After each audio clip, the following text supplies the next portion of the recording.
جی جناب. جی next question یہ ہے کہ کیا چارپائی پر نماز ہو جاتی ہے؟ چارپائی پہ نماز اس صورت میں ہوگی جب کوئی مریض ہو. اس کے بغیر تو چارپائی پہ نماز پڑھنے کا کوئی تک ہی نہیں بنتا. اس کی وجہ یہ ہے کہ چارپائی پہ جب آپ نماز پڑھیں گے تو ماتھا جمنا سجدے کی حالت میں، اس طرح قیام، رکوع، یہ ساری چیزیں کرنا ضروری ہیں. ظاہر ہے یقیناً یہ وہی پوچھ رہے ہوں گے جو مرض کی وجہ سے چارپائی پہ ہیں. تو اس کے پڑھنے کا طریقہ پھر یہ ہوگا کہ آپ نے چارپائی کو اس طرح کرنا ہے، یعنی چارپائی کو کر سکتے ہیں تو زیادہ بہتر، نہیں بھی اگر آپ خود اٹھ کے بیٹھ کے اپنا رخ بدل سکتے ہیں تو استقبال قبلہ ضرور کرنا ہے.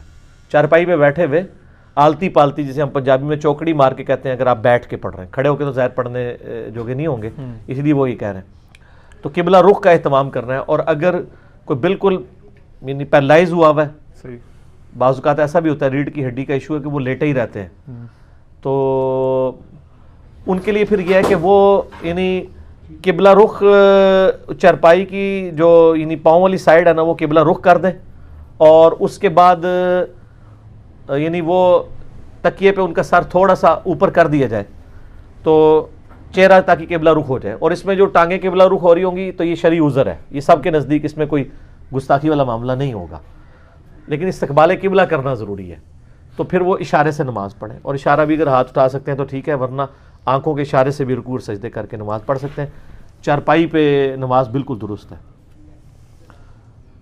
اگلے زمانوں میں نے خود بھی اپنے بچپن میں اپنی دادی ماں کو دیکھا ہے کہ ہر گھر کے اندر نا ایک لکڑی کا جائے نماز ہوا کرتا تھا. جی ٹھیک ہے، وہ بڑی برکت تھی اس کی.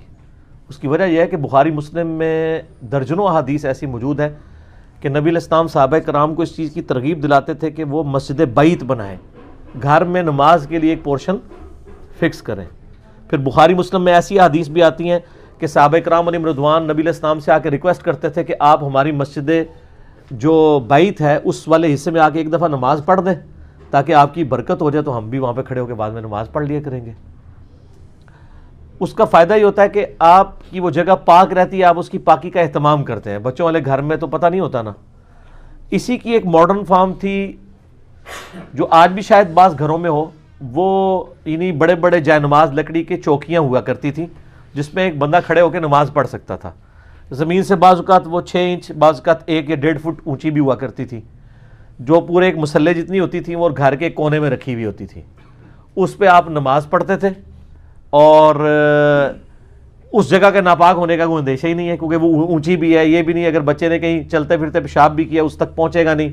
اور ویسے بھی سب کو پتہ ہوگا یہ جائے نماز ہے. ایون لوگ تو اتنا بھی غلو کرتے تھے بغیر وضو کے اس پہ چڑھتے بھی نہیں ہوتے تھے. ٹھیک ہے نا.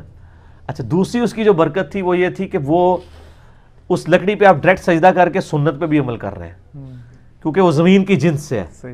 جو میں نے بتایا تھا کہ شیعہ نے یہ جو ایک موقف اڈاپٹ کیا، اگرچہ انہوں نے غلو کیا ہے لیکن اتنا پورشن ان کا بالکل ٹھیک ہے کہ نبی علیہ السلام خمرہ چٹائی پہ نماز پڑھتے تھے، جو صحیح بخاری میں ایک کھجور کی چھال کی بنی ہوئی ایک سجدہ گاہ تھی جو آپ کے سامنے رکھی جاتی تھی، آپ اس پہ سجدہ کرتے تھے. اس طرح بخاری مسلم میں آتا ہے کہ جو شب قدر والی رات آپ نے نماز پڑھی تو کیچڑ آپ کے ماتھے کو لگ گیا، آپ ڈائریکٹ مٹی پہ نماز پڑھا کرتے تھے. اسی لیے ان کی ماڈرن فارم انہوں نے وہ ٹکیا نکال دی ہے، لیکن میں اس ٹکیا کو صحیح نہیں سمجھتا. یعنی وہ ایک غلو کے درجے میں ٹکیا نہ بنائیں، آپ زمین پہ یعنی ماربل لگوا لیں، ماربل بھی زمین کی جنس ہے، اس کے اوپر نماز پڑھیں. یا اس طریقے سے آپ پرانے جو آپ کو پتہ ہے زمین کی جنس سے وہ پھوڑ ہوا کرتے تھے، وہ بھی شیعہ کے نزدیک اس کے اوپر نماز بھی درست ہے. ہر وہ چیز جس کو کھاتے نہ ہو اور پہنتے نہ ہو اور وہ زمین کی جنس سے ہو، اس پہ وہ کہتے ہیں نماز سنت ہے. تو اس میں یہ لکڑی بھی فال کرتی تھی. اس لیے بعض جگہ آپ کو شیعہ کے مساجد میں لکڑی کی ٹکیاں بھی ملیں گی، کیونکہ اس کے اوپر بھی ان کے نزدیک سجدہ یعنی افضل ہے. اور ان جائے نمازوں کی یہ بھی برکت تھی کہ یہ سنت بھی پوری ہو جاتی تھی. بہرحال ایسے جائے نماز جن کے اوپر آپ نے موٹے موٹے گدے روئی کے ڈالے ہوئے ہیں، اب وہ موٹے جو روئی کے گدے ہیں ان گدوں کے اوپر اگر آپ نماز پڑھتے ہیں اور آپ کا ماتھا نیچے جمتا نہیں ہے تو سجدہ تو نہیں ہوگا.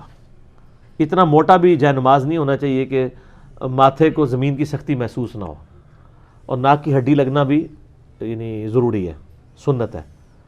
ویسے تو سجدے کی اصل ماتھے کا جمنا ہے، لیکن ناک کی ہڈی بھی بخاری مسلم میں آتا ہے کہ نبی علیہ السلام نے فرمایا مجھے اللہ تعالیٰ نے 7 اعضاء پہ سجدہ کرنے کا حکم دیا ہے، 2 ہاتھ، 2 گھٹنے، 4 2 پاؤں، 6 اور ماتھا، اور ماتھے کا جب نام لیا تو اشارہ انگلی سے ناک کی طرف کیا، یعنی یہ پوری ہڈی ناک سے لے کے یہاں تک، یہ پوری ہڈی نیچے لگنا ہونے یعنی سنت ہے۔ صرف ماتھا بھی کوئی لگا لیتا ہے سجدہ تو اس کا درست ہوگا، لیکن سنت کے مطابق اسی صورت میں ہوگا جب ناک کی یہ والی ہڈی بھی لگے۔